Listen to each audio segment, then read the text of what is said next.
सच के साथ। नमस्कार, सिटी वाराणसी लाइव में आप सभी का स्वागत है। मैं हूं अमित मिश्रा। आइए देखते हैं आज के हेडलाइंस।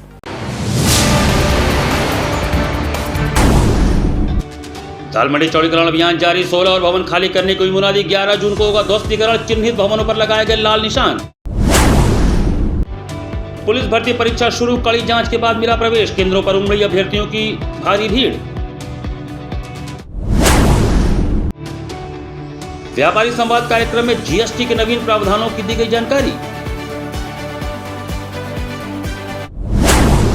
और बीएचयू बिरला छात्रावास के ऐतिहासिक विरासत में मूल स्थापत्य स्वरूप के संरक्षण की उठाई गई मांग। और अब समाचार विस्तार से। पुलिस भर्ती परीक्षा के पहले दिन सोमवार को जिले के 50 परीक्षा केंद्रों पर कड़ी सुरक्षा इंतजामों के बीच परीक्षा संपन्न हुई। पुलिस भर्ती परीक्षा के पहले दिन सोमवार को जिले के 50 परीक्षा केंद्रों पर कड़े सुरक्षा इंतजामों के बीच परीक्षा संपन्न कराई गई। 2 पालियों में आयोजित परीक्षा के लिए कुल 44,000 अभ्यर्थियों के शामिल होने की व्यवस्था की गई। पहली पाली की परीक्षा सुबह 10 बजे से दोपहर 12 बजे तक आयोजित हुई, जिसमें 22,000 अभ्यर्थी पंजीकृत थे। परीक्षा शुरू होने से पहले अभ्यर्थियों को सघन जाँच प्रक्रिया से गुजरना पड़ा। भौतिक सत्यापन के साथ साथ प्रवेश पत्र एवं पहचान पत्र की तकनीकी जांच के बाद ही केंद्रों में प्रवेश दिया गया। किसी भी अभ्यर्थी को इलेक्ट्रॉनिक उपकरण लेकर जाने की अनुमति नहीं थी। परीक्षा केंद्रों पर सुरक्षा व्यवस्था चाक चौबंद थी। जिला प्रशासन की ओर से प्रत्येक केंद्र पर केंद्र व्यवस्थापक के साथ स्टैटिक मजिस्ट्रेट की तैनाती की गई थी। वहीं सेक्टर एवं जोनल मजिस्ट्रेट लगातार केंद्रों का निरीक्षण करते रहे। पहली पाली समाप्त होने के बाद परीक्षा केंद्रों और आसपास की सड़कों पर अभ्यर्थियों तथा उनके अभिभावकों की भीड़ देखने को मिली। दूसरी पाली की परीक्षा दोपहर 3 बजे से शाम 5 बजे तक आयोजित की जानी थी, जिसके लिए बड़ी संख्या में अभ्यर्थी समय से पहले ही केंद्रों पर पहुंच गए थे। पुलिस भर्ती परीक्षा को निष्पक्ष और पारदर्शी ढंग से संपन्न कराने के लिए प्रशासन ने व्यापक तैयारियां की थी। अभ्यर्थियों का आगमन रविवार रात से ही शुरू हो गया था, जिससे रेलवे स्टेशन, बस अड्डों और परीक्षा केंद्रों के आसपास चहल पहल बनी रही। प्रशासनिक अधिकारियों ने बताया कि परीक्षा को शांतिपूर्ण एवं व्यवस्थित ढंग से संपन्न कराने के लिए सभी आवश्यक व्यवस्थाएं की गई। अभ्यर्थियों से परीक्षा संबंधी दिशा निर्देशों का पालन करने की अपील भी की गई। पेपर नॉर्मल था, बहुत अच्छा गया पेपर देख के हम लोग खुश रहे। सरकार ने क्या व्यवस्था काफी की थी, परीक्षा रियायतें दी थी, कितना लाभ मिला आपको, क्या लगा? जब से योगी और सरकार आई तब से पूरी परीक्षाएं नॉर्मली हो रही है, काफी अच्छे से हो रही है। अंदर की अगर बात की जाए तो जो प्रशासन की व्यवस्था रही कैसी रही? बहुत अच्छी व्यवस्था थी, कोई दिक्कत नहीं थी। पेपर बहुत अच्छा गया, बहुत ही मतलब इजी टू मॉडरेट कह सकते हैं, हार्ड नहीं था। और सरकार के द्वारा तमाम सुविधाएं दी गई हैं, परीक्षा को लेकर जो रियायत दी गई है, कितना लाभ मिला आपको सरकार से? हम सुविधा कुछ नहीं उठाए, फायदा उसका बस वगैरह से हम नहीं आए, अपनी निजी साधन से आए हैं। उसका व्यवस्था को लेकर क्या कहेंगे, सरकार की व्यवस्था कैसी थी? इस बार तो एकदम पारदर्शी तरीके से परीक्षा हो रही है, इस तरह देखा जा रहा है। उस तरह से सिक्योरिटी बहुत टाइट है, बहुत अच्छा पेपर जा रहा है। दालमंडी चौड़ीकरण परियोजना में रजिस्ट्री हो चुके 16 मकानों को खाली कराने के लिए लाउड स्पीकर के माध्यम से मुनादी कराई गई। दालमंडी चौड़ीकरण परियोजना के तहत प्रशासन और लोक निर्माण विभाग ने सोमवार को कार्रवाई तेज कर दी। अभियान के अंतर्गत रजिस्ट्री हो चुके 16 भवनों को खाली कराने के लिए लाउड स्पीकर के माध्यम से मुनादी कराई गई। संबंधित भवन स्वामी और दुकानदारों को तत्काल भवन खाली करने के निर्देश दिए गए। विभाग के अनुसार 11 जून को इन भवनों का ध्वस्तीकरण किया जाएगा। सोमवार को पीडब्ल्यूडी की टीम ने चिन्हित भवनों की नापी कर उन पर लाल निशान लगाए। इस दौरान लंगड़ा हाफिज मस्जिद क्षेत्र स्थित कटरे के भी कुछ दुकानदारों और स्थानीय लोगों के बीच बहस की स्थिति भी बनी। हालांकि प्रशासनिक अधिकारियों ने समझाकर मामला शांत कराया। चौड़ीकरण कार्य को गति देने के लिए नई पोकलैंड मशीन भी दालमंडी क्षेत्र में पहुंच गई है। कार्रवाई के दौरान पीडब्ल्यूडी के सहायक अभियंता अनुराग तिवारी, अवर अभियंता नीलेश गुप्ता, राहुल राठ समेत पुलिस बल और अन्य विभागों के अधिकारी मौजूद रहे। अधिकारियों का कहना है कि दालमंडी क्षेत्र की संकरी गलियों में वर्षों से जाम की समस्या बनी हुई है। चौड़ीकरण कार्य पूरा होने के बाद यातायात व्यवस्था में सुधार आएगा और लोगों को आवागमन में सुविधा मिलेगी। विभाग ने बताया कि जर्जर और अधिग्रहित भवनों को प्राथमिकता के आधार पर ध्वस्त किया जा रहा है। स्थानीय लोगों की इस अभियान को लेकर मिश्रित प्रतिक्रिया देखने को मिल रही है। जहां एक और कई नागरिक इस शहर के विकास और यातायात सुधार की दिशा में महत्वपूर्ण कदम मान रहे हैं, वहीं प्रभावित दुकानदार और भवन स्वामी अपने व्यवसाय एवं आवास को लेकर चिंता भी जता रहे हैं। काशी हिंदू विश्वविद्यालय के विद्यार्थियों ने ऐतिहासिक विरासत, सांस्कृतिक महत्व एवं मूल स्थापत्य के बिरला हॉस्टल के स्वरूप को संरक्षित करने की मांग की। काशी हिंदू विश्वविद्यालय के विद्यार्थियों ने विश्वविद्यालय प्रशासन से बिरला छात्रावास की ऐतिहासिक विरासत, सांस्कृतिक महत्व एवं मूल स्थापत्य स्वरूप को संरक्षित रखने की मांग की है। इस संबंध में विद्यार्थियों द्वारा कुलपति एवं कुलसचिव को संबोधित एक ज्ञापन सौंपकर छात्रावास परिसर में हो रहे निर्माण कार्यों एवं संरचनात्मक बदलावों पर गंभीर चिंता व्यक्त की गई। विद्यार्थियों का कहना है कि बिरला छात्रावास केवल एक आवासीय भवन नहीं बल्कि यह काशी हिंदू विश्वविद्यालय की गौरवशाली परंपरा, समृद्ध इतिहास और विशिष्ट वास्तुकला का जीवन प्रतीक है। वर्षों से यह छात्रावास अपनी पारंपरिक स्थापत्य शैली, विशाल खुले परिसर, हरित वातावरण तथा सांस्कृतिक पहचान के लिए जाना जाता रहा है। विश्वविद्यालय की ऐतिहासिक धरोहरों में इसकी विशेष पहचान रही है, जिसे सुरक्षित रखना समय की आवश्यकता है। ज्ञापन में कहा गया कि वर्तमान में छात्रावास परिसर में चल रहे निर्माण कार्य एवं संरचनात्मक परिवर्तन इसके मूल स्वरूप को प्रभावित कर सकते हैं। यदि इसी प्रकार परिवर्तन जारी रहे तो छात्रावास की ऐतिहासिक पहचान, वास्तु सौंदर्य एवं प्राकृतिक वातावरण की क्षति पहुंचने की आशंका है। विद्यार्थियों ने इस बात पर बल दिया कि विश्वविद्यालय की ऐतिहासिक इमारतों और परिसरों का संरक्षण केवल प्रशासनिक दायित्व नहीं बल्कि भावी पीढ़ियों के प्रति एक नैतिक जिम्मेदारी भी है। अंत में विद्यार्थियों ने प्रशासन से मांग की कि छात्रावास के स्थापत्य के साथ हो रहे संरचनात्मक परिवर्तनों पर तत्काल रोक लगाई जाए तथा किसी भी विकास कार्य से पूर्व इसकी ऐतिहासिक एवं वास्तु विरासत के संरक्षण को सर्वोच्च प्राथमिकता दी जाए। बिरला छात्रावास की जो बाउंड्री है, चारदीवारी है, उस चारदीवारी के साथ छेड़छाड़ किया जा रहा है। हम सभी विद्यार्थियों को यह आशंका है और कहीं ना कहीं विश्वविद्यालय के प्रशासनिक कार्यों से हम लोग इस चीज़ को लगातार देख रहे हैं कि उसकी जो अन्य छात्रावासों में जो बाउंड्री की गई है, लगभग 12-12 फीट की बाउंड्री की गई है, चारदीवारी की गई है, जो छात्रावास की भव्यता को, छात्रावास की सुंदरता को, छात्रावास की जो मूल स्वरूप है उससे छेड़छाड़ किया जा रहा है, जो कि विश्वविद्यालय और छात्रावास के लिए ठीक नहीं। वरुणा पुल स्थित एक होटल में जीएसटी से संबंधित व्यापारी संवाद कार्यक्रम का आयोजन किया गया। जीएसटी से संबंधित नवीन अपडेट रिटर्न दाखिल करने की प्रक्रिया एवं अनुपालन संबंधी जानकारियों को व्यापारियों तक पहुंचाने के उद्देश्य से रविवार को वरुणा पुल स्थित एक होटल में व्यापारी संवाद कार्यक्रम का आयोजन किया गया। कार्यक्रम में राज्य कर विभाग खंड 15 वाराणसी के अधिकारियों ने व्यापारियों के साथ संवाद स्थापित कर उनकी समस्याओं को सुना तथा समाधान संबंधी आवश्यक जानकारी प्रदान की। संवाद कार्यक्रम के दौरान जीएसटी के नवीन प्रावधानों, रिटर्न फाइलिंग, कर अनुपालन, ई-वे बिल तथा अन्य महत्वपूर्ण विषयों पर विस्तार से चर्चा किया गया। अधिकारियों ने व्यापारियों को जीएसटी नियमों के प्रति जागरूक करते हुए समयबद्ध अनुपालन के लिए प्रेरित किया। इस अवसर पर व्यापारियों ने भी अपनी विभिन्न समस्याएं एवं सुझाव विभागीय अधिकारियों के समक्ष रखे, जिनका समाधान करने का आश्वासन दिया गया। कार्यक्रम में विभाग एवं व्यापारियों के मध्य बेहतर समन्वय स्थापित करने तथा कर व्यवस्था को अधिक सरल एवं पारदर्शी बनाने पर विशेष जोर दिया गया। अधिकारियों ने कहा कि ऐसे संवाद कार्यक्रमों का उद्देश्य व्यापारियों को जीएसटी संबंधी जानकारियों से अपडेट रखना एवं उनकी समस्याओं का त्वरित समाधान सुनिश्चित करना है। कार्यक्रम में बड़ी संख्या में व्यापारी एवं विभागीय अधिकारी उपस्थित रहे। व्यापारिक समस्याओं से संबंधित एक व्यापारी और जीएसटी के अधिकारियों के बीच में व्यापारी संवाद है। इसमें व्यापारिक समस्याएं जो भी हैं व्यापारियों की, उन्होंने साझा किए अधिकारियों के समक्ष, और अधिकारियों ने भी ऐसे प्राविधान जो नए जीएसटी में आए हैं उनके बारे में विस्तृत रूप से बताया। मेरा मानना है कि ऐसे कार्यक्रम लगातार होने चाहिए, जिससे कि व्यापारियों और अधिकारियों के बीच जो एक रिक्तता आती है संवाद, जिसके कारण बहुत सारी विसंगतियां भी उत्पन्न होती हैं, उन चीज़ों पे विराम लगता है। और व्यापारी के लिए सबसे अच्छी चीज़ है कि उसका व्यापार सुगम रूप से चलता रहे। अगर उसके में कहीं विराम नहीं, मतलब कहीं पे अगर अवधान या कहीं पर रोक नहीं होती है, तो अच्छे ढंग से अपना व्यापार करता है और अपने परिवार के साथ अपनी जो भी ज़िंदगी है अच्छे से गुजर बसर करता है, और अधिकारियों को भी कम से कम परेशानी होती है ऐसी स्थिति।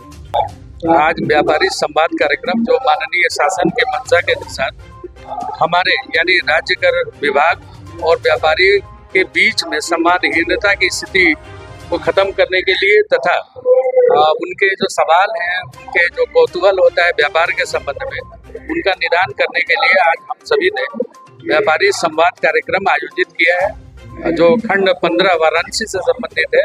आज वो उसका आयोजन किया जाए। व्यवहार एवं सत्र न्यायालय के विस्तारीकरण की मांग को लेकर अधिवक्ताओं ने धरना प्रदर्शन एवं हस्ताक्षर अभियान चलाया। व्यवहार एवं सत्र न्यायालय वाराणसी के विस्तारीकरण की मांग को लेकर रविवार को सायंकाल 6 बजे दुर्गाकुंड पुलिस चौकी के बगल में अधिवक्ताओं द्वारा धरना प्रदर्शन एवं हस्ताक्षर अभियान आयोजित किया गया।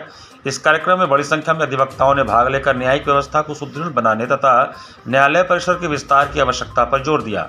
धरना प्रदर्शन के दौरान वक्ताओं ने कहा कि वाराणसी जनपद की बढ़ती आबादी, मुकदमों की संख्या में निरंतर वृद्धि तथा न्यायिक कार्यों के बढ़ते दबाव को देखते हुए व्यवहार एवं सत्र न्यायालय का विस्तारीकरण समय की प्रमुख आवश्यकता बन गई है। वर्तमान व्यवस्था में अधिवक्ताओं, वादकारियों एवं न्यायिक अधिकारियों को अनेक प्रकार की समस्याओं का सामना करना पड़ रहा है। न्यायालय परिसर में पर्याप्त स्थान की कमी के कारण न्यायिक कार्यों के सुचारू संचालन में भी बाधाएं उत्पन्न होती हैं। अधिवक्ताओं ने कहा कि यदि न्यायालय का विस्तार किया जाता है तो न केवल न्यायिक प्रक्रिया अधिक व्यवस्थित होगी, बल्कि आम जनता को भी त्वरित एवं सुगम न्याय उपलब्ध कराने में सहायता मिलेगी। उन्होंने शासन एवं प्रशासन से मांग की है कि न्यायालय के विस्तारीकरण की प्रक्रिया को शीघ्र प्रारंभ किया जाए ताकि वर्षों से लंबित इस मांग का समाधान हो सके। कार्यक्रम के दौरान व्यापक स्तर पर हस्ताक्षर अभियान भी चलाया गया। इसमें अधिवक्ताओं के साथ साथ स्थानीय नागरिकों ने भी भाग लिया और न्यायालय के विस्तार के समर्थन में अपने हस्ताक्षर दर्ज कराए। इस अवसर पर प्रमुख रूप से अखिलेश मिश्रा, राजा राघवेंद्र कुमार सिंह, अनिल पाठक, सुनील दत्त मिश्रा, संजय पांडे, रजनीकांत मिश्रा, आशुतोष कुमार शुक्ला, विनय गुप्ता, प्रियंक पारिक तथा बबलू यादव सहित अनेक अधिवक्ता उपस्थित रहे। कचहरी के विस्तार के लिए हम लोग जनता के बीच में आए हैं और जनता के समर्थन की मांग कर रहे हैं और जनता का समर्थन हमें प्राप्त हो रहा है और हम लोग उसी क्रम में हस्ताक्षर अभियान, धरना और सभा का आयोजन दुर्गा कुंड स्थिमोहनी पर रखे हैं, क्योंकि वर्तमान कचहरी का विस्तार, कचहरी के आसपास जो बनारस क्लब है, उद्यान विभाग है इत्यादि जमीनों को वाराणसी कचहरी जनपद कचहरी में समायोजित करके कचहरी का सुव्यवस्थित विकास किया जाना जरूरी है। वाराणसी पहुंची भाजपा महिला मोर्चा के सदस्य और अधिवक्ता नाजिया खान ने मुख्यमंत्री योगी आदित्यनाथ से मुहर्रम जुलूस को बैन करने संबंधित पत्र लिखा। रविवार को वाराणसी पहुंची भाजपा महिला मोर्चा के सदस्य और अधिवक्ता नाजिया खान ने मुहर्रम को बैन करने के लिए उत्तर प्रदेश के मुख्यमंत्री योगी आदित्यनाथ को पत्र लिखा है। उन्होंने बताया कि जिस तरह से 17 साल के मासूम सूर्य की सोची समझी साजिश के तहत हत्या की गई, उसी तरह से मुहर्रम के जुलूस में बेवजह का खून खराबा होता है और हथियार लहराए जाते हैं। इसको लेकर उन्होंने सीएम योगी को पत्र लिखा है। नाजिया ने आरोप लगाया कि इस तरह के जुलूस से न सिर्फ उत्तर प्रदेश बल्कि पूरे देश में अफरा तफरी का माहौल जानबूझकर कायम किया जाता है। वाराणसी पहुंची नाजिया ने कहा कि उन्होंने मुख्यमंत्री योगी आदित्यनाथ को पत्र लिखा और मुहर्रम के जुलूस और जुलूस में होने वाले हथियार प्रदर्शन पर रोक लगाने की मांग की है। उन्होंने कहा कि जिस हिसाब से असामाजिक तत्व और आतंकी मानसिकता के लोग उत्तर प्रदेश और देश में अफरा तफरी का माहौल कायम कर रहे हैं, ऐसे में इसे बंद करना ही उचित होगा। नाजिया खान ने कहा कि मुहर्रम के जुलूस में जिस तरह से हथियारों का प्रदर्शन होता है, यह कानूनी रूप से भी सही नहीं है और इस्लाम भी इसकी इजाज़त नहीं देता। उन्होंने कहा कि शोक और मातम के नाम पर पूरे प्रदेश में कई गतिविधियां की जाती हैं और दूसरी तरफ ताजियां निकाली जाती है, इसे भी बंद किया जाना चाहिए। यदि लोगों को शोक मनाना ही है तो वो अपने घरों में शोक और मातम मनाएं। नाजिया ने ज्ञानवापी मामले को लेकर भी बड़ा बयान दिया है। उन्होंने कहा कि जैसे ही कोर्ट से हिंदुओं के पक्ष में फैसला आएगा वैसे ही वो वहां जाएंगी और हनुमान चालीसा का पाठ करेंगी। नाजिया ने कांग्रेस के प्रदेश अध्यक्ष अजय राय को लेकर भी बयान दिया। उन्होंने कहा कि अजय राय भी एक तरह से कॉकरोच ही हैं। नाजिया के मुताबिक अभी बहुत ज़्यादा गर्मी पड़ रही है, ऐसे में अजय राय बाहर न निकले। अजय राय बड़े टाइप के कॉकरोच हैं, हम उन्हें मारेंगे तो नहीं लेकिन जेल जरूर भेजेंगे। और जिस प्रकार से प्रधानमंत्री नरेंद्र मोदी के लिए शब्दों का इस्तेमाल करते हैं, उन्हें अपनी जुबान पर लगाम लगाना होगा, नहीं तो यह उनके लिए गले की फांस बन जाएगी।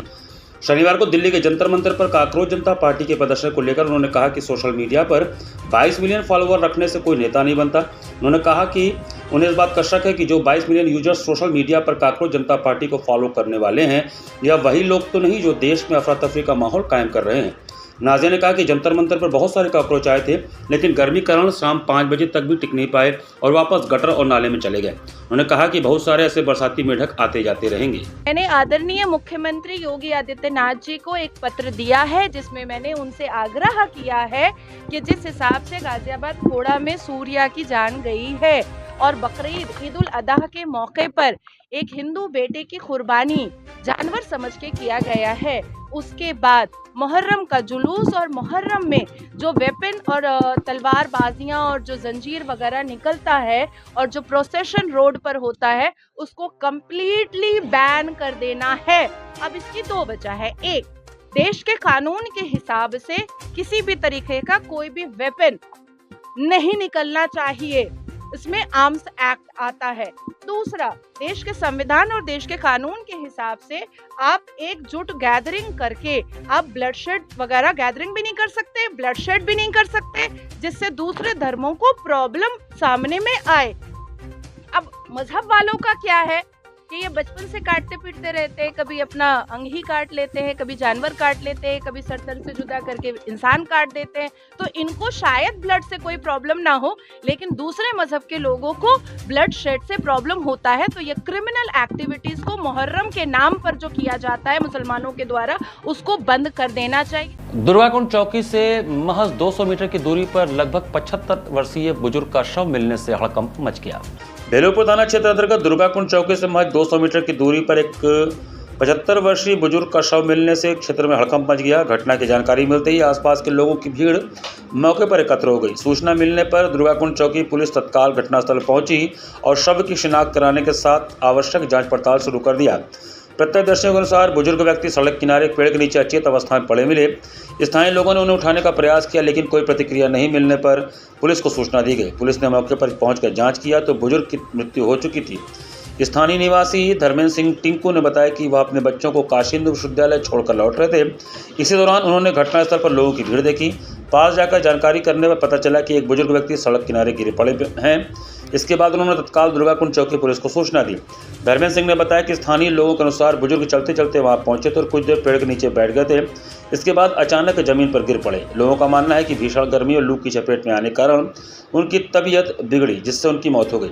हालांकि पुलिस ने अभी मृत्यु के वास्तविक कारणों की आधिकारिक पुष्टि नहीं की है। ये गर्मी के कारण, लू की धूप इतनी तेज धूप है। बुजुर्ग हैं, 75 से प्लस, 75 से अधिक ही होंगे हमको लग रहा है। और बाल भी उनका, टोपी कुछ नहीं, गमछा लिए थे, कंधे पे गमछा है और शायद हाथ में लोग बता रहे पैसे भी है, उनके रुपये भी था। तो लोग बताते हैं कि शायद फुटकर देते हैं, चेंज रुपया दे के फुटकर लेते हैं कुछ मंदिर से, कौड़िया माँ के मंदिर से। सुनने में ही आया। अब वहाँ जाने पता चलेगा कि क्या है कैसे। एक दो लोग बोल रहे हैं, लोग पता भी करने गए हैं कि रैया साइड में। पुलिस भी आ गई है, उन्होंने पुलिस भी अपनी जानकारी नहीं, पता नहीं चल पा रहा है घर वाले का। बंगाल की चापलानी विधानसभा सीट से नवनिर्वाचित भाजपा विधायक दिलीप सिंह का छितौनी लोहता स्थित कॉलेज प्रांगण में भव्य स्वागत किया गया। बंगाल की चापलानी विधानसभा सीट से नवनिर्वाचित भाजपा विधायक दिलीप सिंह का लोहता थाना क्षेत्र के छितौनी गांव कॉलेज के प्रांगण में भव्य स्वागत एवं अभिनंदन समारोह आयोजित किया गया। इस अवसर पर क्षेत्र के गणमान्य नागरिकों, शिक्षाविदों एवं सामाजिक कार्यकर्ताओं ने विधायक का माल्यार्पण, अंगवस्त्रम एवं स्मृति चिन्ह भेंट कर जोरदार स्वागत किया। समारोह में बड़ी संख्या में उपस्थित लोगों ने विधायक दिलीप सिंह की चुनावी सफलता पर प्रसन्नता व्यक्त करते हुए उन्हें बधाई दी। स्वागत कार्यक्रम के दौरान पूरा परिसर भारत माता की जय और वंदे मातरम के नारों से गूंज उठा। उपस्थित लोगों ने कहा कि एक साधारण ग्रामीण पृष्ठभूमि से निकलकर विधायक बनने तक का उनका सफर युवाओं के लिए प्रेरणा स्रोत है। अपने संबोधन में भाजपा विधायक दिलीप सिंह ने कहा कि उनकी यह जीत किसी एक व्यक्ति की नहीं, बल्कि उन सभी शुभचिंतकों, कार्यकर्ताओं और समर्थकों की जीत है जिन्होंने चुनाव के दौरान निरंतर उनका मनोबल बढ़ाया। उन्होंने कहा कि भले ही वे बंगाल से चुनाव लड़ रहे थे, लेकिन अपने गृह क्षेत्र के लोगों का स्नेही आशीर्वाद और सहयोग उन्हें लगातार मिलता रहा।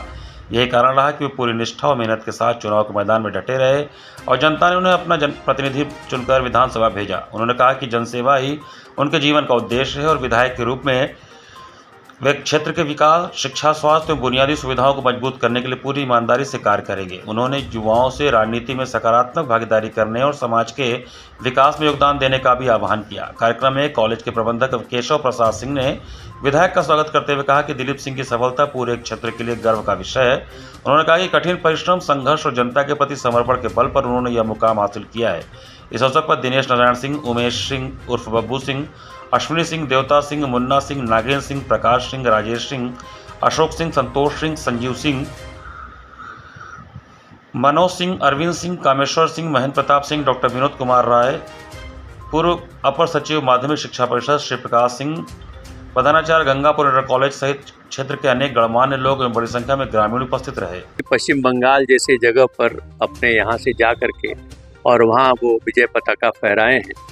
और पश्चिम बंगाल की स्थिति आप सबसे छिपी नहीं है, मीडिया के लोग बहुत अच्छी तरीके से जानते हैं। वहाँ जो 294 लोगों की जो संख्या है, उसमें एक संख्या अपने वाराणसी की है। इस पर हम सब गौरवान्वित हैं और अपने समाज की है, इस पर गौरवान्वित है।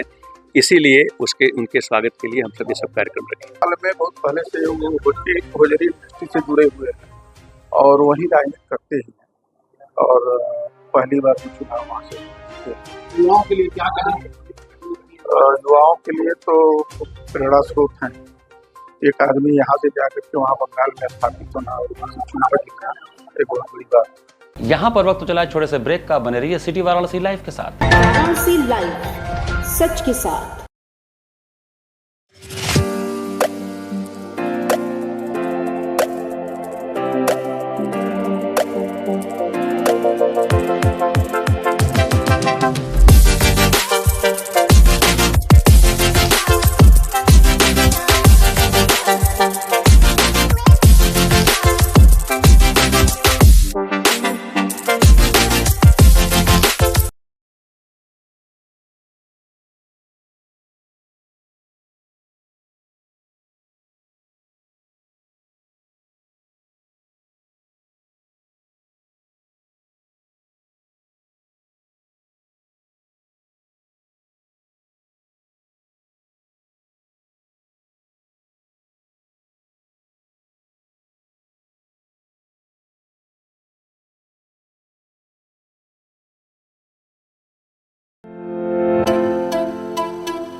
लाइव, सच के साथ। ब्रेक के बाद आपका स्वागत है। Common law admission test CLAT 2026 में सर्वोच्च ऑल इंडिया रैंक 1 हासिल करने वाली गीताली गुप्ता ने वाराणसी में छात्रों से संवाद किया। Common law admission test CLAT 2026 में ऑल इंडिया रैंक 1 हासिल करने वाली गीताली गुप्ता ने रविवार को वाराणसी में छात्रों के साथ संवाद किया। कार्यक्रम का आयोजन क्लैट कोचिंग संस्था टॉप रैंकर द्वारा किया गया, जिसमें बड़ी संख्या में छात्रों ने भाग लिया। कार्यक्रम में काशी हिंदू विश्वविद्यालय के छात्र भी शामिल हुए और गीताली से सफलता के अनुभव साझा किए। संवाद के दौरान गीताली गुप्ता ने अपनी सफलता की यात्रा के बारे में बताते हुए कहा कि यह सफ़र आसान नहीं था, लेकिन सही मार्गदर्शन और निरंतर प्रयासों की वजह से यह उतना कठिन भी नहीं रहा जितना बिना उचित गाइडेंस के हो सकता था। उन्होंने कहा कि सफलता के लिए मेहनत के साथ सही दिशा का होना भी बेहद जरूरी है। गीताली ने बताया कि उन्होंने कक्षा 12 की पढ़ाई के साथ क्लैट की तैयारी की। वह सुबह स्कूल जाती थी और स्कूल का कार्य वहीं पूरा करने का प्रयास करती थी। शाम को ऑनलाइन क्लासेस में शामिल होकर पढ़ाई करती थी, रिकॉर्डेड लेक्चर देखती थी और अपने बैकलॉग को नियमित रूप से पूरा करती थी। उन्होंने कहा कि समय प्रबंधन और अनुशासन उनकी तैयारी के प्रमुख आधार रहे। अपनी उपलब्धि का श्रेय देते हुए गीताली ने अपने माता पिता, शिक्षकों और कोचिंग संस्थान के मेंटर्स का विशेष रूप से आभार व्यक्त किया। कार्यक्रम के दौरान छात्रों ने क्लैट परीक्षा की तैयारी, समय प्रबंधन, अध्ययन रणनीति और परीक्षा के दबाव से जुड़े कई सवाल पूछे, जिनका गीताली ने विस्तार से जवाब दिया। उनके अनुभव और सुझावों से छात्रों को प्रतियोगी परीक्षाओं की तैयारी के लिए महत्वपूर्ण मार्गदर्शन मिला। क्योंकि मैं क्लास 12th में थी जब मैंने एग्ज़ाम लिखा, तो सुबह मैं अपना स्कूल जाती थी और स्कूल का काम स्कूल में ख़त्म करने की कोशिश करती थी, और शाम को आकर, क्योंकि मेरी ऑनलाइन क्लासेस रहती थी लीगल एड से, तो मैं वो आके उनकी रिकॉर्डिंग्स देखती थी या फिर जो लाइव क्लासेस चल रही थी उन्हें ज्वाइन कर लेती थी और बैकलॉग कवर करके अपना पढ़ाई करके शाम को दोस्तों के साथ मजे करके वापस घर आ जाती। इस उपलब्धि के पीछे किसका श्रेय देना? बहुत से जने हैं जिनको मैं इस उपलब्धि का श्रेय देना चाहूँगी, जैसे कि मेरे माता पिता और लीगल एज के सारे टीचर्स और जितने भी मेरे स्कूल के टीचर्स हैं जिन्होंने मेरा सहयोग किया, तो बहुत से जने। राज्य ललित कला अकादमी उत्तर प्रदेश तथा ललित कला विभाग महात्मा गांधी काशी विद्यापीठ द्वारा आयोजित 20 दिवसीय ग्रीष्मकालीन कला कार्यशाला का उद्घाटन किया गया। राज्य ललित कला अकादमी उत्तर प्रदेश तथा ललित कला विभाग महात्मा गांधी काशी विद्यापीठ के तत्वावधान में 20 दिवसीय ग्रीष्मकालीन कला कार्यशाला का उद्घाटन राज्य ललित कला अकादमी के अध्यक्ष डॉक्टर सुनील कुमार विश्वकर्मा ने दीप प्रज्वलित करके किया। इस कार्यक्रम के मुख्य अतिथि राज्य ललित कला अकादमी के अध्यक्ष डॉक्टर सुनील कुमार विश्वकर्मा ने कहा कि उत्तर प्रदेश के 75 जिलों में ग्रीष्मकालीन कला कार्यशाला चल रही है। उन्होंने बताया कि इस तरह के कार्यक्रम द्वारा प्रदेश में कला को प्रचार प्रसार करने का प्रयास किया जा रहा है। उन्होंने कहा कि अभ्यर्थियों को 20 दिनों के पश्चात सर्टिफिकेट भी राज्य ललित कला अकादमी द्वारा प्रदान किया जाएगा। इस कार्यशाला में composition, collage making, landscape, mix media, calligraphy, portrait, clay modelling तथा अन्य कला के विषय भी सिखाए जाएंगे। इस अवसर पर सर्वश्री डॉक्टर मदन प्रसाद गुप्ता, डॉक्टर रामराज जी, सुश्री एस अंजला, सौरभ दास, अक्षत कुमार सिंह, जय गुप्ता, प्रिया, मानसी आदि लोग उपस्थित रहे। इसमें 2 वर्ग बांटे गए हैं, एक 10 साल 17 साल तक के बच्चों के लिए, जो छोटे बच्चे हैं उनके लिए है, और दूसरा वर्ग 18 साल से ऊपर के लिए है। और इसमें तकरीबन 100 से अधिक छात्र छात्राएं यहाँ पे प्रतिभाग कर रहे हैं। जो डेली ये कार्यक्रम कल से स्टार्ट हुआ है, यानी 7 जून से इसका उद्घाटन हुआ था और ये 30 जून तक चलेगा। उसके बाद इसको प्रमाण पत्र वितरण जो होगा वो 30 जून को करीब होगा। और फिर इसका जो प्रमाण पत्र का वैल्यू है, इसके बारे में तो पता ही है, मतलब तो इसका प्रमाण पत्र हम किसी भी अगर सरकारी संस्थान में अपने प्रमोशन के लिए, अपने वैकेंसीज में, अपने एडमिशन्स के लिए, इसमें कई सारे बच्चे ऐसे हैं जो एडमिशन लेना चाहते हैं बैचलर ऑफ फाइन आर्ट वगैरह में, तो उन लोगों को भी आगे चल के काम आएगा। इस प्रमाण पत्र के जो अंक होते हैं वो निहित रहते हैं कि नहीं, ठीक है 5 अंक या ऐसे संरक्षित रहते हैं कितने। घाट संध्या कार्यक्रम में पूजा घोष द्वारा मनोहारी भरतनाट्यम की प्रस्तुति दी गई। जिला प्रशासन के अभिनव पहल पर सुबह बनास के अंतर्गत 80 घाट पर आयोजित घाट संध्या में कर्नाटक बेंगलुरु के भरतनाट्यम कलाकार पूजा घोष ने अपनी प्रस्तुतियों से दर्शकों के हृदय को मंत्रमुग्ध किया। कलाकार ने कार्यक्रम का शुभारंभ गणेश वंदना से किया, जिसमें कलाकार ने भगवान गणेश की स्तुति की। तत्पश्चात श्रृंगार लहरी, जिसमें मां शारदा की स्वरूप का गुणगान किया, और समापन नाद प्रिय शिव, जिसमें कलाकार ने नृत्य के माध्यम से अभिव्यक्ति किया कि भक्ति ही आधार है। कलाकार ने पदलय ताल एवं भाव मुद्रा से दर्शकों को मंत्रमुग्ध किया। कार्यक्रम के अंत में कलाकार को प्रमाण पत्र एवं आशीर्वचन बालेश्वर तिवारी एवं किशोर राय चौधरी ने प्रदान किया। कार्यक्रम का सफल संचालन एवं संयोजन सुबह बनास के सचिव एवं संस्थापक डॉक्टर रतेश वर्मा ने किया। कार्यक्रम का सफल संचालन सीमा केसरी द्वारा किया गया। इस अवसर पर भारी संख्या में कला प्रेमी और श्रोतागण उपस्थित रहे।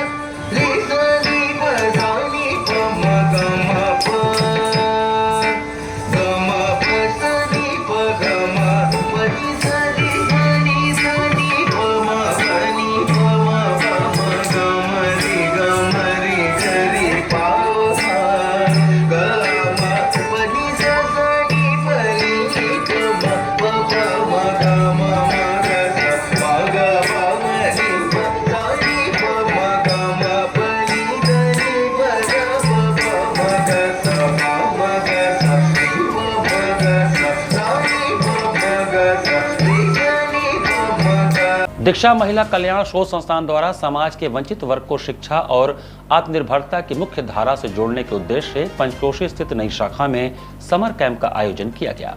समाज के वंचित वर्ग को शिक्षा और आत्मनिर्भरता की मुख्य धारा से जोड़ने के उद्देश्य से कार्यरत दीक्षा महिला कल्याण शोध संस्थान द्वारा पंचक्रोशी स्थित अपनी नई शाखा में समर कैंप का शुभारंभ किया गया। कार्यक्रम का उद्घाटन मुख्य अतिथि दीपक बजाज एवं अन्य गणमान्य अतिथियों ने फीता काटकर किया। संस्थान वर्षों से स्लम क्षेत्रों और आर्थिक रूप से कमजोर परिवारों के बच्चों को निःशुल्क शिक्षा उपलब्ध करा रहा है।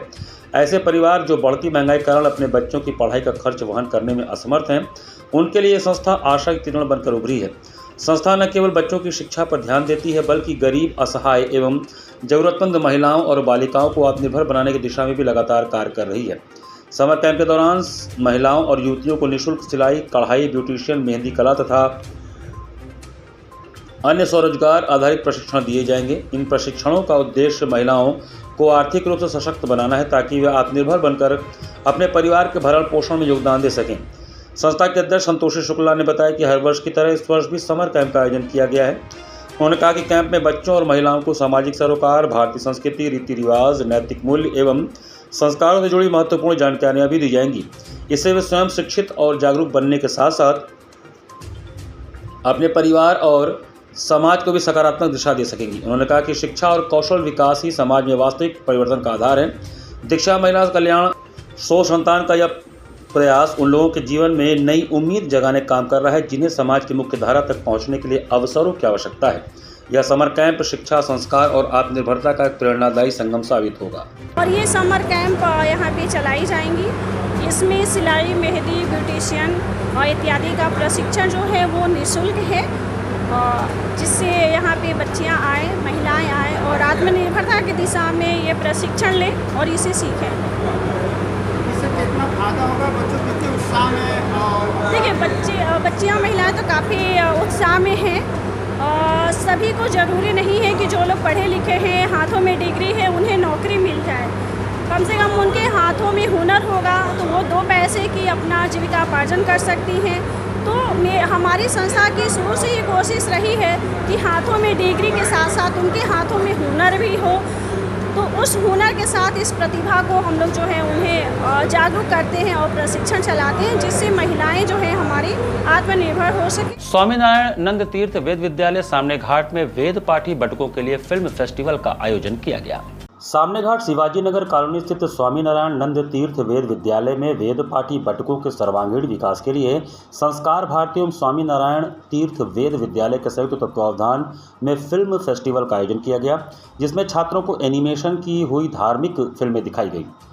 Bubblegum international children's film festival के तहत छात्रों को एनिमेशन फिल्म राम अवतार, नरसिंहा, बाल गणेश आदि फिल्में दिखाई गई। छात्र फिल्म देखकर काफ़ी खुश नजर आए।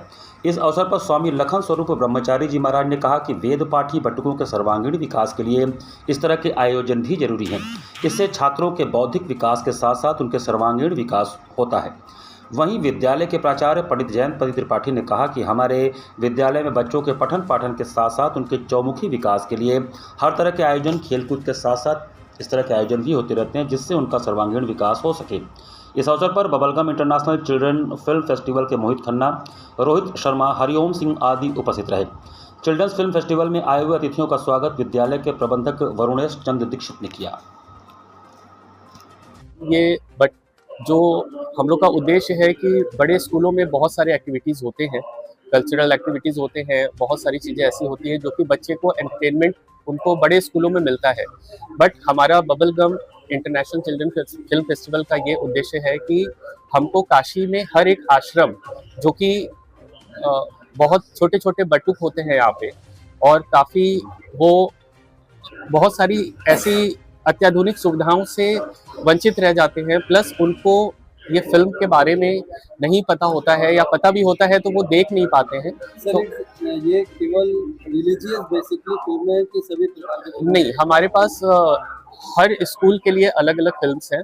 जैसे हम आश्रमों में आध्यात्मिक फिल्म भी दिखाते हैं, प्लस एक हमारी दोस्त बुक है जो कि एक फिल्म है जो हम वो भी बच्चों को बटुक को दिखाते हैं। बाकी और भी बहुत सारी फिल्म्स हैं, जैसे द कोकोनट ट्री है, लिली है, और बहुत सारी ऐसी फिल्म है जो हम अन्य स्कूलों में अलग अलग प्रकार से फिल्म दिखाते हैं। टोटल हमारे पास 135 फिल्म। युवा अग्रवाल सम्मेलन ट्रस्ट द्वारा आयोजित 2 दिवसीय रात्रिकालीन क्रिकेट मैच YAPL का रविवार को फाइनल मैच खेला गया। युवा अग्रवाल सम्मेलन ट्रस्ट की ओर से आयोजित 2 दिवसीय रात्रिकालीन क्रिकेट मैच YAPL का फाइनल रविवार को सिगरा स्टेडियम में खेला गया।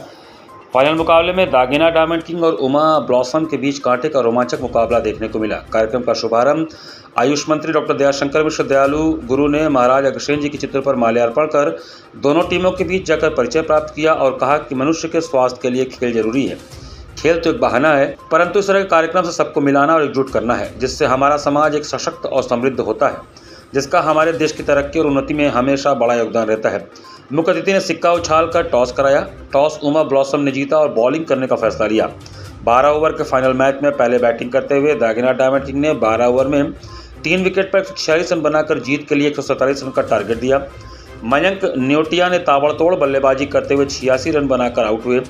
जवाब में उमा ब्लॉसम की टीम अर्चित के शानदार बल्लेबाजी 36 बॉल पर 93 रन 13 चौका 4 छक्का की बदौलत 11 ओवर में 127 रन बनाकर 3 विकेट से मैच जीत लिया और YAPL की विजेता बनी।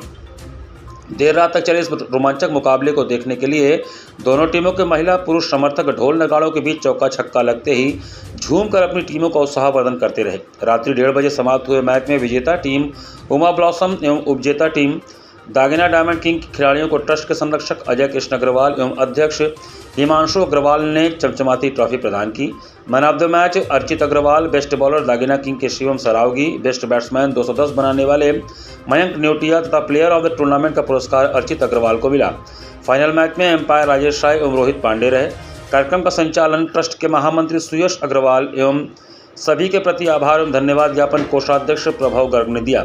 कार्यक्रम में ब्रिजरमा पानाया के प्रतिनिधि के रूप में मौजूद विशिष्ट अतिथि वीरेंद्र अग्रवाल, सभापति संतोष अग्रवाल, रंजना अग्रवाल, उपसभापति दीपक अग्रवाल, प्रधानमंत्री डॉक्टर रचना अग्रवाल, गौरव अग्रवाल, अरुण अग्रवाल, रुद्रा, डॉक्टर ऋतु गर्ग, डॉक्टर संजय गर्ग, अजय कृष्ण अग्रवाल, विजय कृष्ण अग्रवाल, मूंजी, अनिल अग्रवाल, प्रद्युम्न अग्रवाल, आमोद अग्रवाल, दिनेश अग्रवाल, चुनरी, अतुल अग्रवाल, कृष्ण मोहन अग्रवाल, बच्चा भैया, सुनीता अग्रवाल, रंजू अग्रवाल, उर्मिला अग्रवाल सहित बड़ी संख्या में समाज की महिलाएं एवं पुरुष खिलाड़ियों का उत्साहवर्धन करते नजर आए।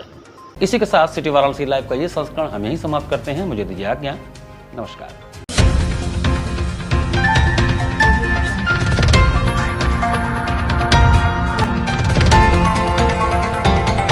वाराणसी लाइव, सच के साथ।